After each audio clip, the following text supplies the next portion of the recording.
ओम श्री गणेशाय नमः। आप सभी को सकट चौथ व्रत की बहुत बहुत शुभकामनाएं। माता रानी आप सभी के पुत्र की आयु लंबी करें और उन्हें आरोग्यता प्रदान करें। आज इस वीडियो में हम आपको सकट चौथ की 4 प्रसिद्ध कथाएं सुनाएंगे। तो वीडियो शुरू करने से पहले अगर आप हमारे चैनल पर नए हैं तो प्लीज़ हमारे चैनल को सब्सक्राइब करके बेल आइकन प्रेस कर दीजिएगा। और अगर वीडियो पसंद आता है तो लाइक ज़रूर करिएगा और अपने फैमिली एंड फ्रेंड्स में शेयर करना बिल्कुल भी मत भूलिएगा। तो चलिए कथा शुरू करते हैं। एक गांव में देवरानी जेठानी रहा करती थी। देवरानी बहुत गरीब थी जबकि जेठानी अमीर थी। देवरानी गणेश जी की भक्त थी। देवरानी का पति जंगल से लकड़ियां काटकर बेचा करता था और अक्सर बीमार रहता था। देवरानी जेठानी के घर का सारा काम करती और बदले में जेठानी बचा हुआ खाना, पुराने कपड़े आदि उसको दे देती थी, जिससे देवरानी का परिवार चल रहा था। माघ महीने में देवरानी ने तिल चौथ का व्रत किया हुआ था और 5 रुपए का तिल व गुड़ लाकर तिलकुटा बनाया। पूजा के लिए तिल चौथ की कथा यानी कि तिल चौथ की कहानी सुनी। इसके बाद तिलकुटा को छीके में रख दिया और सोचा कि चांद उगने पर पहले तिलकुटा और उसके बाद ही कुछ खाएगी। कथा सुनकर वो जेठानी के यहाँ काम करने के लिए चली गई। खाना बनाकर जब जेठानी के बच्चों को खाने के लिए कहा तो बच्चे बोले कि माँ ने तो व्रत किया है और माँ तो भूखी है। जब मेरी माँ खाना खाएगी तभी हम खाएंगे। जेठ जी को खाना खाने को कहा तो जेठ जी बोले कि मैं अकेला नहीं खाऊंगा, जब चांद निकलेगा सब खाएंगे तभी मैं भी खाऊंगा। देवरानी ने कहा कि मुझे तो घर जाना है, इसलिए मुझे थोड़ा सा खाना दे दो। जेठानी ने उससे कहा कि आज तो किसी ने भी अभी तक खाना नहीं खाया है, तो मैं सबसे पहले तुम्हें कैसे दे दूं? तुम सवेरे ही बचा हुआ खाना यहाँ से लेकर चली जाना। देवरानी उदास मन से अपने घर चली आई। देवरानी के पति बच्चे सब आस लगाए हुए बैठे थे कि आज तो त्योहार है, इसलिए कुछ पकवान आदि खाने को मिलेगा। परंतु जब बच्चों को पता चला कि आज तो सूखी रोटी भी नसीब नहीं होने वाली, तो बच्चे रोने लगे। उसका पति भी बहुत गुस्सा होने लगा और कहने लगा कि दिन भर काम करने के बाद भी अगर तुम 2 रोटियां भी नहीं ला सकती तो इतना काम क्यों करती हो? पति ने गुस्से में आकर पत्नी को कपड़े धोने वाले धोबन से पीटने लगा।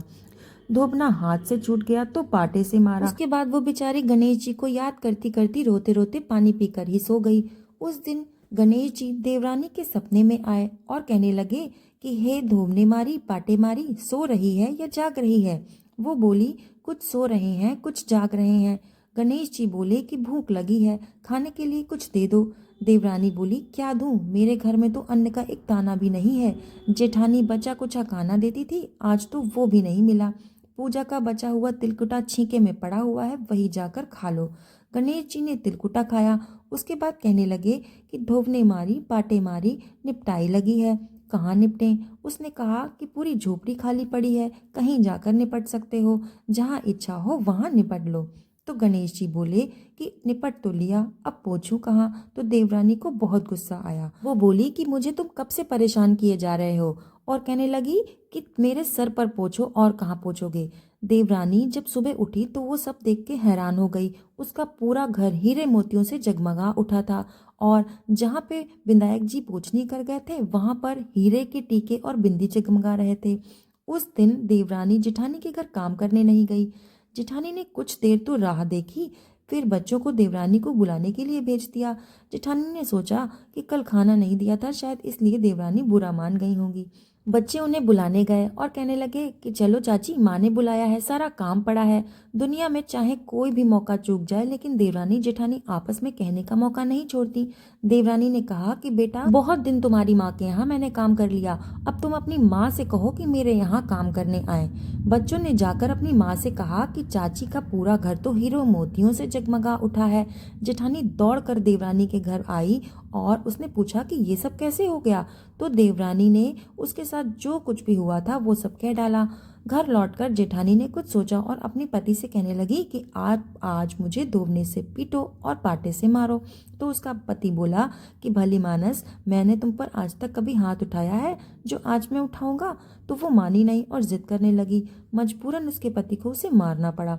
मार खाने के बाद वो ढेर सारा घी डालकर चूरमा बनाया और उसने छीके में रखकर सो गई।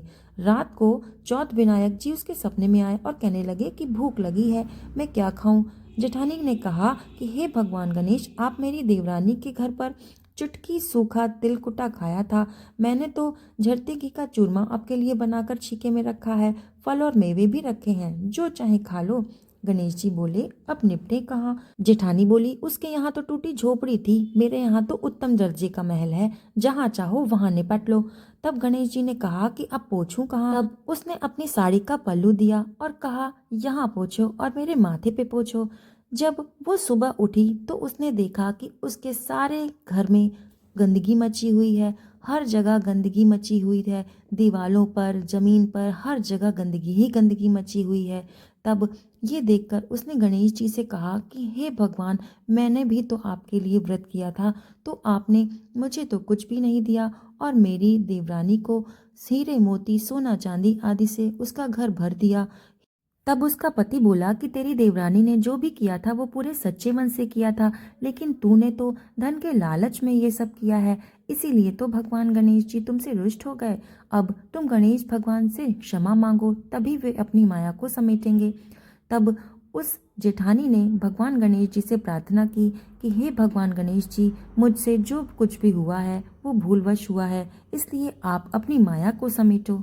तब गणेश जी प्रकट हुए और बोले कि पहले चूल्हे के नीचे गड़ी हुई मोहरों की हांडी और ताक में रखी हुई सुई को भी पांत कर। इस प्रकार विनायक जी ने छोटी सी छोटी सुई का भी बंटवारा करके तब अपनी माया को समेटा। हे गणेश जी महाराज, जैसे आपने देवरानी पर कृपा की वैसे सब पर करना। कहानी कहने वाले, सुनने वाले और हुंकारा भरने वाले सभी पर अपनी कृपा बनाए रखना, किंतु जैसी देव जेठानी को सजा दी वैसी किसी को भी मत देना।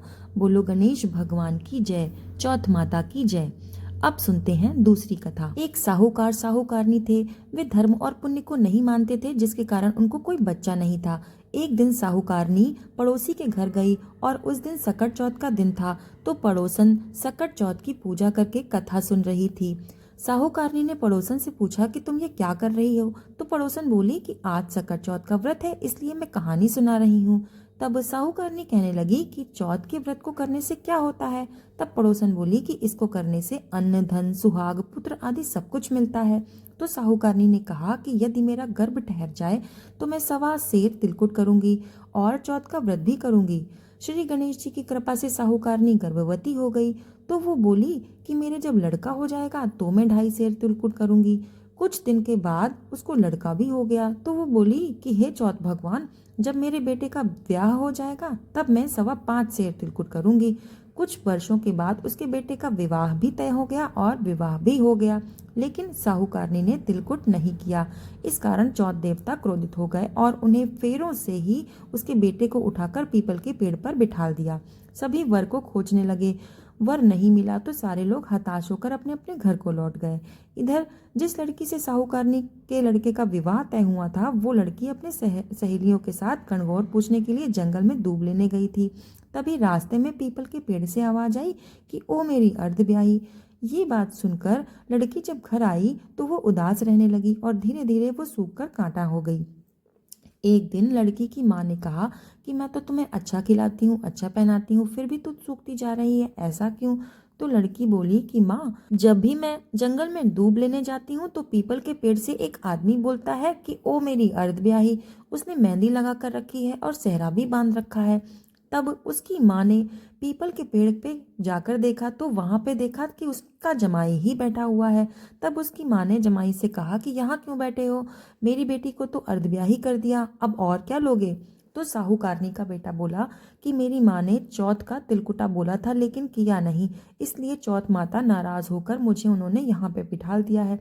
ये सुनकर उस लड़की की माँ साहूकारनी के घर गई और पूछा कि तुमने क्या सकट चौथ का कुछ बोला था क्या? तो साहूकारनी बोली कि मैंने तो तिलकुट बोला था। उसके बाद साहूकारनी बोली कि जब मेरा बेटा घर आ जाएगा तो मैं 2.5 मन सेर तिलकुट करूंगी। इसके बाद भगवान श्री गणेश जी प्रसन्न हो गए और उसके बेटे को फेरों में लाकर खड़ा कर दिया। बेटे का विवाह धूमधाम से हो गया। जब साहूकारनी का बेटा एवं बहू घर आ गए तब साहूकारनी ने 2.5 मन तिलकुट किया और बोली कि हे चौथ देवता, आपके आशीर्वाद से मेरे बेटे और बहू घर आए हैं, जिससे मैं हमेशा तिलकुट करके व्रत करूंगी। इसके बाद सारे नगरवासियों ने तिलकुट के साथ सकट चौथ का व्रत करना आरंभ किया। हे सकट चौथ, जिस तरह साहूकारनी के बेटे और बहू से मिलवाया वैसे ही हम सबको मिलवाना। इस कथा को पढ़ने वाले सुनने वाले का भी भला करना। बोलो सकट चौथ की जय, गणेश भगवान की जय। अब सुनते हैं तीसरी कथा। सतयुग में राजा हरिश्चंद्र के राज्य में एक कुम्हार रहता था। एक बार तमाम कोशिशों के बावजूद भी जब उसके बर्तन कच्चे रह जा रहे थे तो उसने ये बात पुजारी को बताई। तो उस पुजारी ने कहा कि किसी छोटे बच्चे की बलि से ये तुम्हारी जो समस्या है वो दूर हो सकती है। इसके बाद उस कुम्हार ने एक बच्चे को पकड़कर आमे में डाल दिया। ये सकट चौथ का दिन था। काफी खोजने के बाद भी जब उसकी माँ को उसका बेटा नहीं मिला तो वो गणेश जी के समक्ष सच्चे मन से प्रार्थना करने लगी कि मेरा बेटा जहाँ भी हो सुरक्षित हो। उधर जब कुम्हार ने सुबह उठकर देखा तो आवे में से सारे बर्तन तो पक गए, लेकिन जो बच्चा था वो सुरक्षित था। इस घटना के बाद कुम्हार डर गया और राजा के समक्ष उसने पूरी कथा सुनाई। इसके पश्चात राजा ने उस बच्चे और उसकी माँ को बुलवाया तो माँ ने संकटों को दूर करने वाला सकट चौथ की महिमा का वर्णन किया। इसके बाद राजा ने पूरे गांव में ये कहलवा दिया कि आज से सभी लोग सकट चौथ का व्रत करेंगे। तभी से महिलाएं अपने संतान और परिवार के सौभाग्य और लंबी आयु के लिए सकट चौथ का व्रत करने लगी। जय सकट माता की, भगवान गणेश जी की जय। अब सुनते हैं सकट चौथ की चौथी कथा। चौथी कथा के अनुसार एक बुढ़िया थी। वो बहुत ही गरीब और दृष्टिहीन थी। उसका एक बेटा और बहू थे। वो बुढ़िया सदैव गणेश जी की पूजा किया करती थी। एक दिन गणेश जी प्रकट होकर उस बुढ़िया से बोले कि बुढ़िया माँ, तू जो चाहे वो मांग ले। तो बुढ़िया बोली, मुझसे तो मांगना नहीं आता, कैसे और क्या मांगू। तब गणेश जी बोले कि अपने बहू बेटे से पूछकर जो भी चाहे वो मांग ले।